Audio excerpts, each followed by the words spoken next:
your host, and this is a little bit of a special live stream. It's Saturday, June 21, June 20th, and we're here doing a live stream that is not normally scheduled. This live stream normally happens Monday through Friday, 10 a.m. Eastern, and it's Saturday at 8:30 in the morning. How's it going? Hope you're doing well. If you watch these live streams, you might have seen this week that I was using the fellow Gen 2, Ode Gen 2 here. And this overall has actually been quite a nice grinder. However, so let's rewind a bit. This is a nice grinder. I bought this back in September, and within a month, it had a total failure. Basically, the whole thing just stopped working. We tried to see what was wrong with it. I called up Fellow, and they're really great. Fellow was like, "Oh, we're going to send you a new one under the warranty, no problem." So they were fantastic about that. And they were really responsive, and I got it with it. I think we were able to turn things around within 10 days, so that was really nice. But if you go back, you'll actually be able to see. I'll put a link in the description after the live stream, but you can actually see the first time this happened. So this is the replacement. And after I got the other one, I asked Fellow, what do you want me to do with this one? And they're like, well, you can just keep it or dispose of it as you wish. All right, fine. So sent it up to one of our viewers up in Canada, and because he wanted to try to see if he could fix it, because we tried to fix it in a live stream before. Didn't work. I really don't know that much about electronics, so it's very difficult for me to fix things. Hopefully today's going to be a little bit different. Kent, how are you, man? Good to see you. Hopefully today will be different, and we're going to take this apart, or we're going to take it partially apart to see what we can see, and maybe we can get it to work, to resurrect itself. What I'm going to do is I'm going to plug this in, and we're going to see if we can get it to work. Now, I'm plugging it in. Oh, there we go. I'm plugging it into my little dust extractor. So when I turn it on now, when I hit the power button, it's going to cycle the vacuum on. So, but we're going to see if it'll. Yeah. So we're still stuck, right? It's still not working. So let us now see if we can fix what's going on. Some of the guys on the live stream said that it's probably stuck here in the port. So I'm going to see if we can take this plate off and pull so how this is built, right? There's the burner sets here, and then when you put the coffee in, there's actually an auger, and the auger drives the coffee forward into the burrs, where the burrs are spinning, and then it drops down into this chute here and goes into your little cup. Now the faceplate just came off. You just pull on the faceplate. This is a metal faceplate, kind of nice actually. I like how it's all very easy to remove. And then now we have 4 screws around the adjuster. So there's actually 4 here, 1, 2, 3, 4, and then you can see further 1, 2. I think there's 3 of those here, but those are, if I remember correctly from the last one, those are for the auger, I think. We're gonna find out.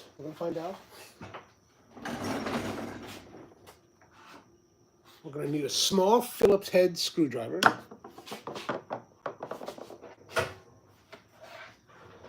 And I'm going to need my glasses because I'm at that point that I can no longer see very well. But that goes here. I'm going to take that out. Oh, you know what else I need?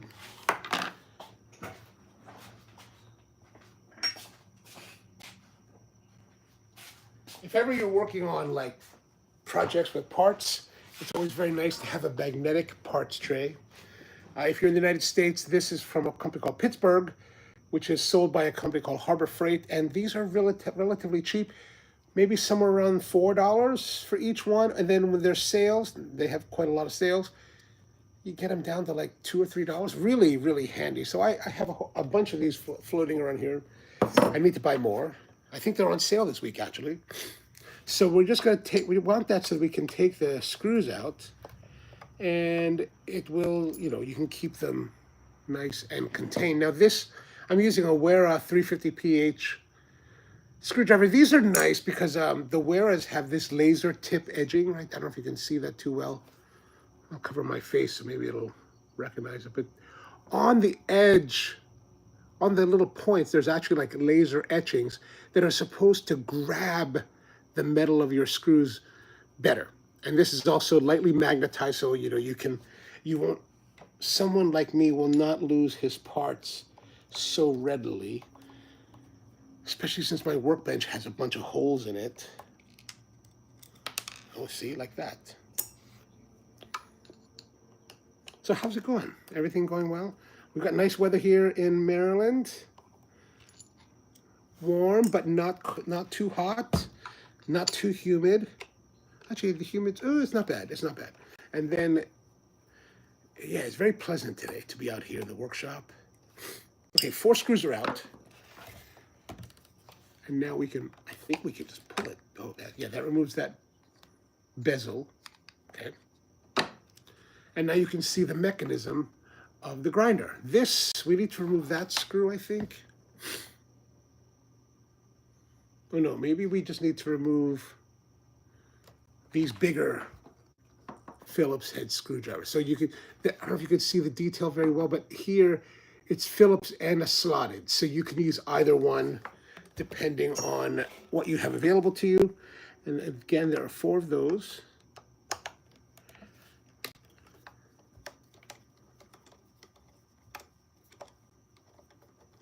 Now you can see here the head of the screw is relatively large. So this is, honestly, this is a little bit undersized as far as screwdrivers. So let's go with a little bit bigger one. This is a Wera number 2.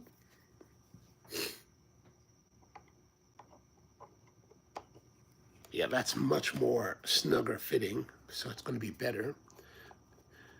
What you don't want with screws, and especially with Phillips head screwdrivers, is you want it to sit really well into the screw, because otherwise, if it's too small, it tends to slide, right?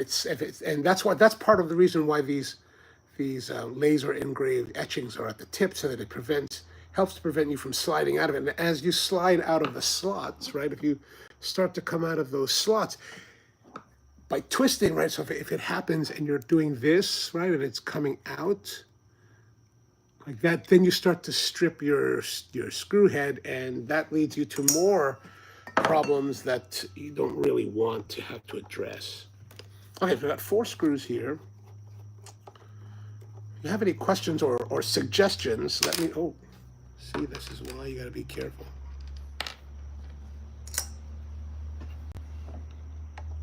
Yeah, so if you have thoughts, suggestions, admonitions as far as my less than adequate technical abilities, let me know. Okay, so remove those. And I think this whole, yeah, there we go. Oh, there we go. Okay, so that popped down. You can see there's a whole bunch of coffee in here.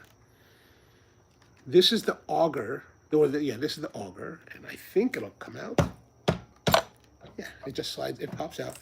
And oh, there's a whole boatload of coffee here. As you can see, whoops. There's also a metal key. There's a metal key here that goes in this slot. Don't lose the key. But as you can see, there's a lot of coffee that was just jammed up in there. And I don't know what happened. Like, some of the guys were like, oh, it's probably because, or this is, evidently they were saying this is a known issue with this grinder due to dark roasted coffee. I would not say that the coffee is dark roasted. Like, if you look at the coffee color, it's not very dark. It's more of a medium roast. It was a long roast coffee, in that, we re-roasted half of the coffee that we're using. If you didn't see the live streams or last week's release video, let's start with last week's release video, where I was roasting coffee and inadvertently dropped a load of green coffee into the roasted coffee, pulled it all out, let it cool down, then another day of roasting, roasted it all together because it's all mixed. It's very difficult to remove. So, and then we wanted to see what it tasted like. And so as we were doing this tasting and trying out the grinder, well, it just didn't work. It seized. So let's see here. So this is the chute down here. Oh yeah, that's really compacted in there, right? You can kind of see it. Actually, let me get my light. See if that'll help with illumination. Sorry, there's a little bit. As you can see here, flickering. We're going to get rid of that light because it kind of blows in that respect. But as you can see, it is pretty.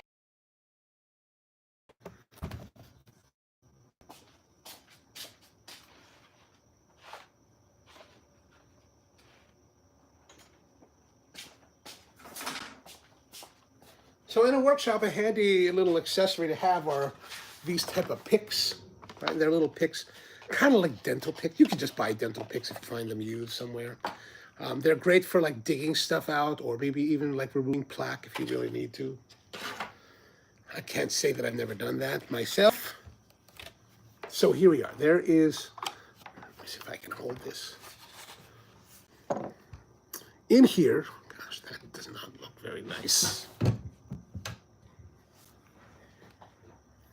So in here, right there, is where the grinds are. So I'm just gonna just kind of rake on it. You don't have to, don't dig into the metal. It is just, it looks like it's all just aluminum. So aluminum is fairly soft metal, and this is a steel. So it's, the steel is harder than the aluminum, so you don't really want to get too crazy. Let me turn this around. Why am I working on it so hard? Okay, there we go, there we go. Now we're getting, now it's falling through.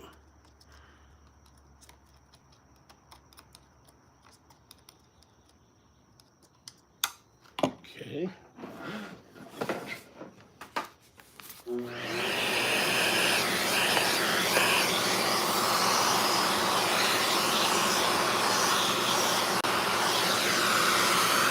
I really need one of these vacuums on the bar. That really would make life a little bit nicer.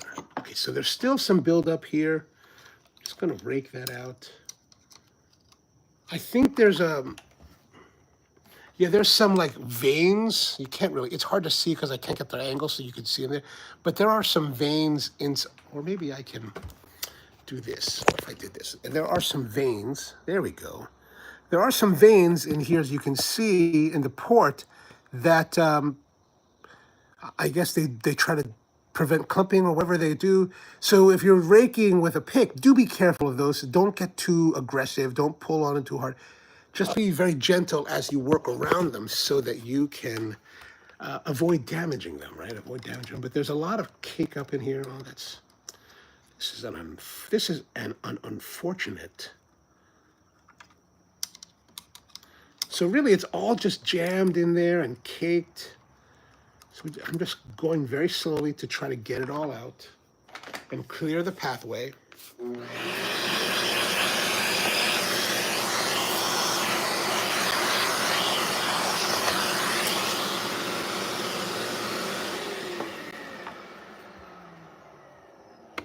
There's also some coffee in those burrs.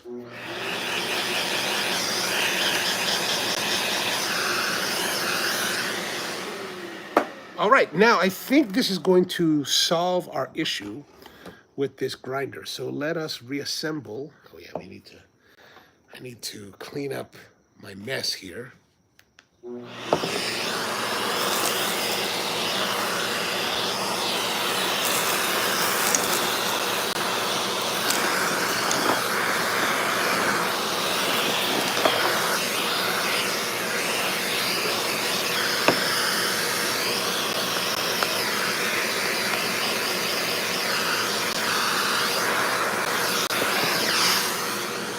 Okay, now we've got all that done. We need to insert this back in. So as you can see, there's this auger slot. Like I said, so the coffee goes in here, right? Oops. The coffee goes in here in the hopper, and then it just kind of falls down into an auger. And this is the auger, right? So this spins, and the auger drives the coffee forward into the burrs. And this is the other half of the burr set. Now, this particular burr set is set on that shaft, right? And this is what spins, right? This is what spins. Then when you're turning the knob, when you're turning this knob back and forth, it's actually indexing off of this piece here, this like geared piece, which is attached, which is pressing up against the burr set, right? The spinning burr set. So this is spinning and this burr is stationary. And what this is controlling is the distance between, let's say this is, let's say these are the two burr sets, right? It is controlling the distance between the burrs, right? So the closer they get, the finer the grind, the further they get, the coarser the grind. So fairly simple. And the grind, the burr sets are actually pretty nice. Like I think they work pretty well. You know, I'll be honest with you, I'm not very like hypercritical on burr sets. Like it works, it's great, it does a nice quality grind, and that for me is really what I'm looking for. I know a lot of guys really get into the high-tech burr sets, so you know they're perfectly fine.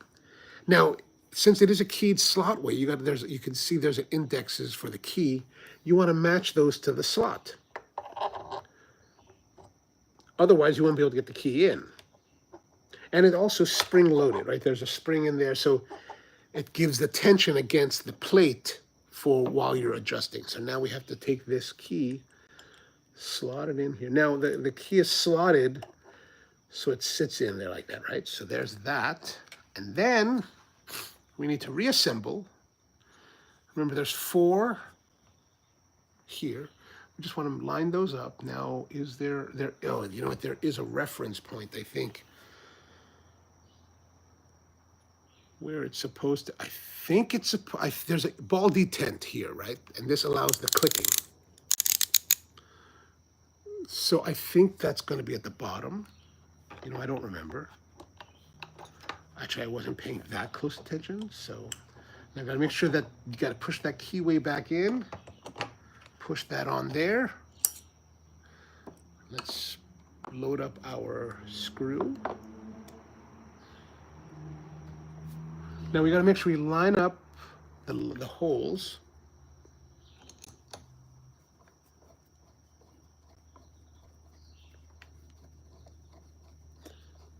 Now, because I don't recall how I actually had this aligned, now once you had the first screw in, it's going to be enough tension to prevent the spring from pushing it apart. But I'm going to put 2 of them in here on opposing sides. That way we have even tension all the way around. And I just want to double check and make sure that I have assembled this correctly.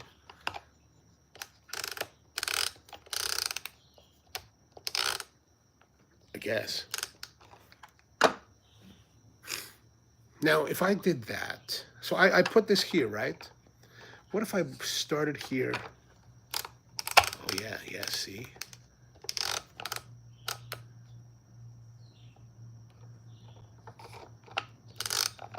What we're going to do is we're going to close it all the way down to the left till it's really nice and snug here, and then we want to see our reference point. Our reference point here is fully closed, or fully closed. And actually there's a detent that prevents it from spinning, so we've rotated this all the way closed, and now we're going to put it here, and that should give us the full range. Yeah, good. Excellent. That's good. Okay, so I left in the center. Now we're going to reassemble the entire thing.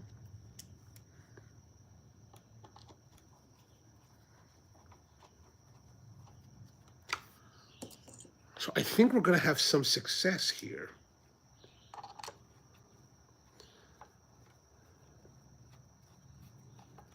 Let me plug this in and double check to make sure that everything runs smooth.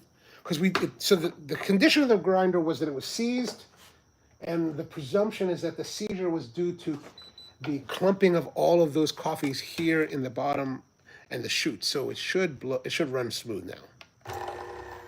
All right, good. Success.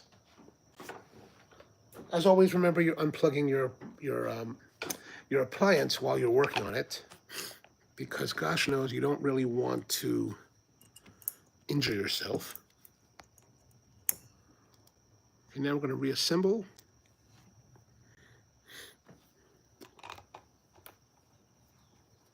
I mean, I think overall the fellow products are relatively well made. Like I have not had, I have not really been disappointed in the quality of the product and the performance. Thank you, Kent. Isn't it? Finally, success with something. But I think it's a well-made product. I think, of course, these are all made in China because, that's pretty much the only country that has the technology to make, larger market products. But one of the things I found is that, like whether I'm in the woodworking sphere or coffee sphere or something, you hear a lot of people always like, oh, Chinese made stuff. But really, I found that Chinese made products can be very nice quality. A lot of it's going to depend on the company that's hiring the company in China, right? Everything is about standards. What kind of standards do you uphold and demand versus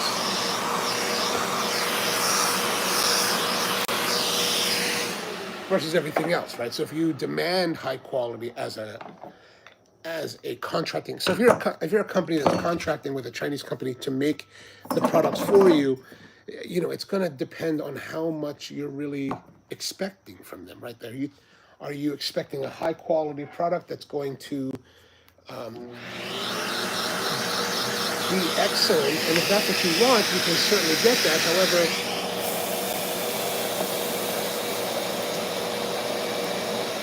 Amiel, how are you? And such high expectations. Did I ruin it? This thing works like a champ now. Like I am a grinder technician god. All right, now since it's fixed, we're gonna make coffee with it to make sure that we have it all worked out. All right, let me grab a brewing kit here. We're gonna use the coffee. So this past week, part of what got us this problem, we've been using this coffee that was double roasted. That coffee that was double roasted was a major component of this coffee, the House Nation. So we're gonna brew that just kind of as a reference point.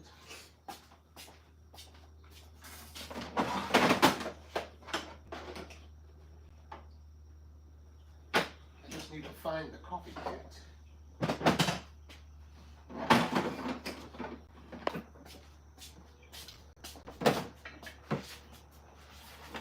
All right, excellent. Here's my coffee kit. That's what I keep here in the workshop now. It just kind of has all sorts of brewing goodies in here. We're going to use, so we've been using this Kogu, this Kogu stuff, and we use the AeroPress because we got the AeroPress here, might as well use it. And we do not have a method for, why am I going to use this? I don't need to use this. I've got this. Thank God I can finally break free of the chains that bind me to a hand grinder. Maybe I don't have a filter for this. Okay, there's no filters for this one. Let's go to the Kogu. We're going to use this one. Pour over Kogu. Okay.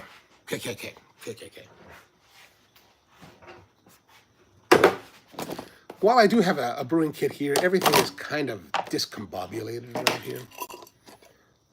Like I don't have one kit that's set up like just for this purpose.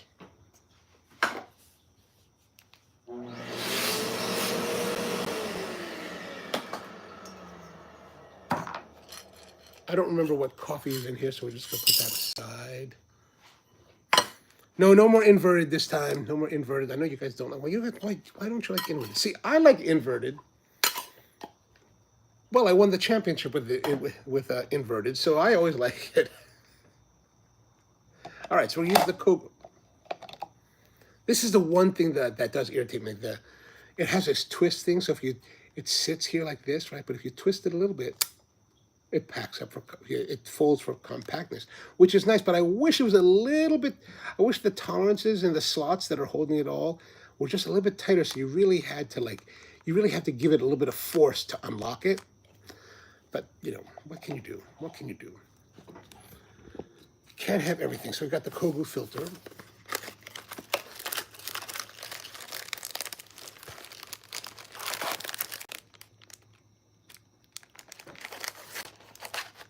Nice filters. Fold it over.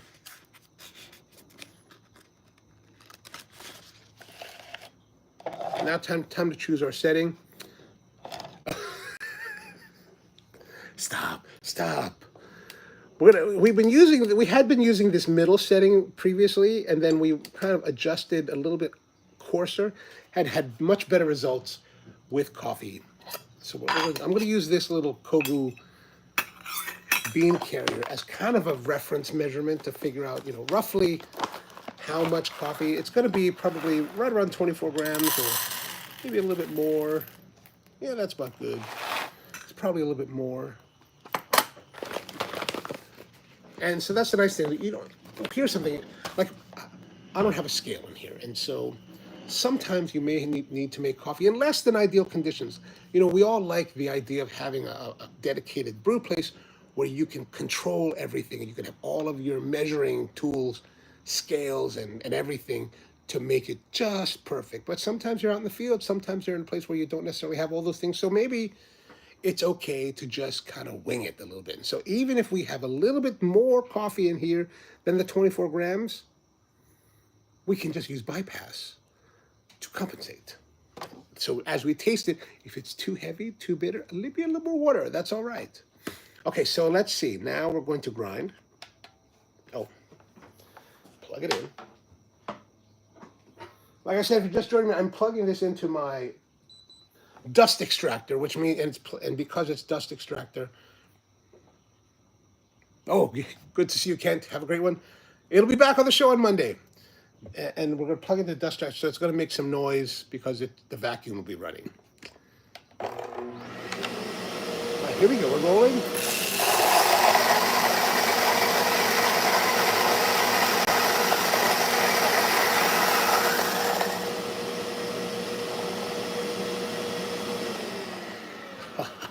Everything stops.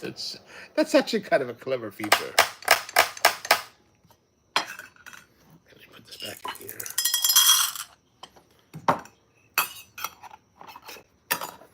So how's everyone doing today? What are you guys planning? It's a Saturday. It is live. Look at that. Okay, so good. We've got good grinding going on here.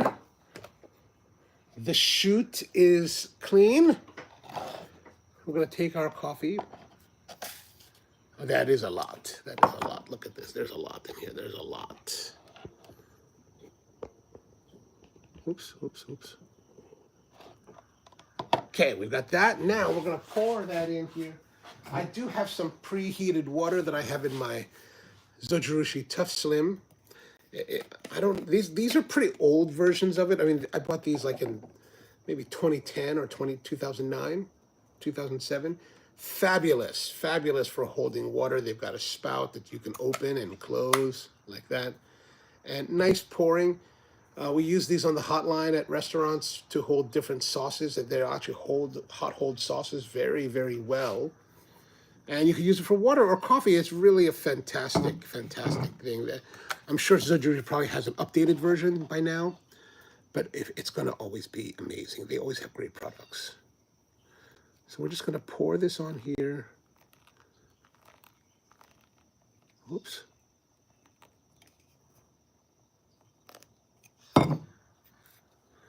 Okay, now the flow rate is pretty slow. So I'm thinking that by adjusting these plates here, perhaps I didn't place the adjuster exactly where we were before. So there's a bit of a variance. It looks very fine. It feels very fine. So I may have to take this apart again and adjust.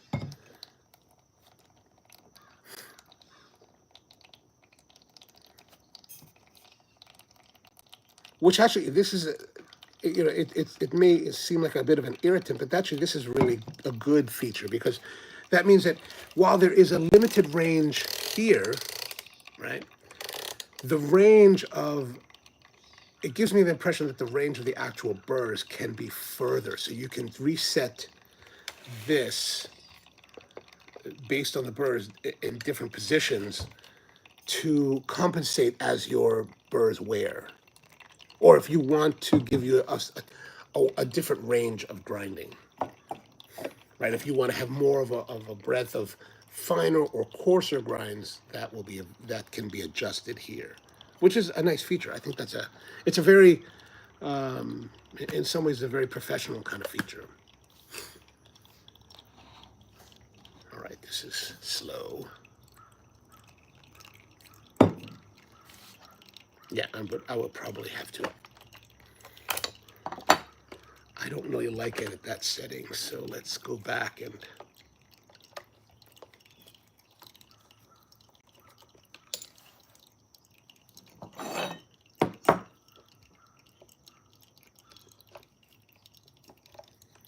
Might as well do it now while I have it on the bench. I'm sure there must be a way, as they're manufacturing, they know where to put the burr set to give you a kind of that average range. Oh, we're not even close. This is just, yeah, this was a medium, kind of a little bit towards coarse on the medium setting range. This is way too fine for that. Like, I will not be happy. So let's take that out.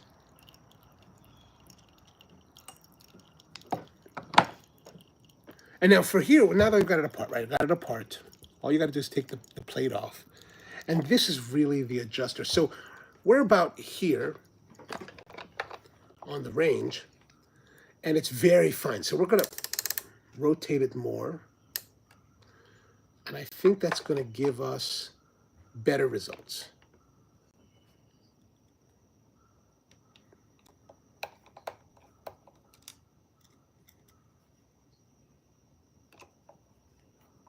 Yeah, see, look at that. How long it's taken to brew and we've only got that much? That's too bad. Too bad, too bad. We're just going to bypass that because it looks, look at it. Oh. You know, I had been waiting to buy this for like a year, this brewer. I'm so excited, but that is irritating. Now, if you look at this brew, gosh, that looks super concentrated. That looks a bit too much. I'm going to pour a little bit while we're reassembling this.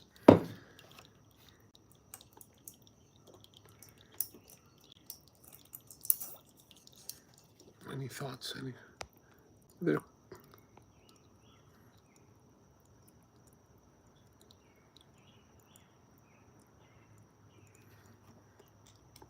Neil says, I see that, and all I want to do is wet WDT. Wait, what does the WDT mean? I'm so bad at like some of these like acronyms. All right, put this back together.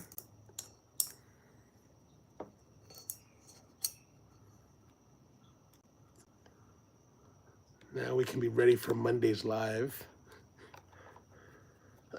Although I'm probably going to be complaining about the way that I set the grind on this grinder on Monday. I'll end up probably brewing it and be like, it doesn't work. That stupid technician doesn't know what he's doing. And then this plate, actually, this is the most fun. There's actually a little like baldy tents here on the side that lock it in place. So it's kind of like, huh. Oh, it is a device with the thin needles. Oh, right. Gosh, yeah, that's right. See, I'm so bad at things. So bad. Okay. We've got our coffee here. And all that time and all that coffee, all we have is like 200 mils. So this is way thick. But let's taste what see what it tastes like. Oh.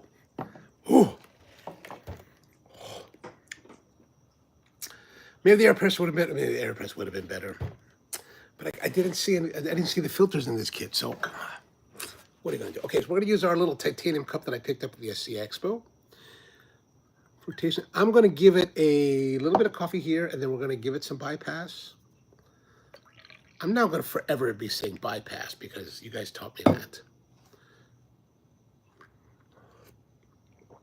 Way too hot. Better.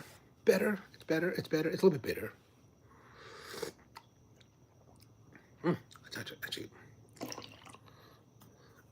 bypass.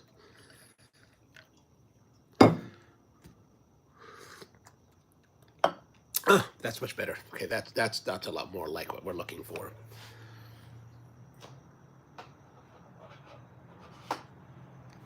Well, there it is. The Ode Gen 2 has been fixed. There's the clog. So evidently this is an issue that may happen if you're using dark roasted coffees. It is the house stations, Omnio. And what happened on the live stream 2 days ago is we were grinding with it. And actually what happened was I was moving it. As I was grinding, I moved it a little bit and then it ceased. So I don't know if the motion,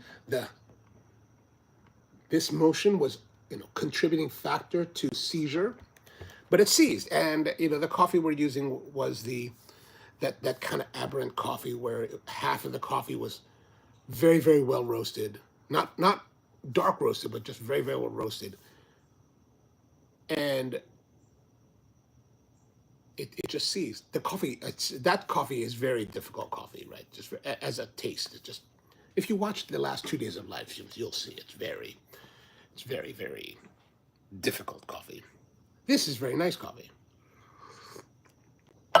Could have been brewed a lot better, with more care, with more attention to detail. But that's not really the point of today. The point of today was to see if we could fix this instead of having to call fellow and be like, hey man, this grinder mucked up again. But do be aware that in case you do run into this issue where your grinder seizes, and I mean, it was so jammed that the burr set would not even rotate. So that's pretty bad.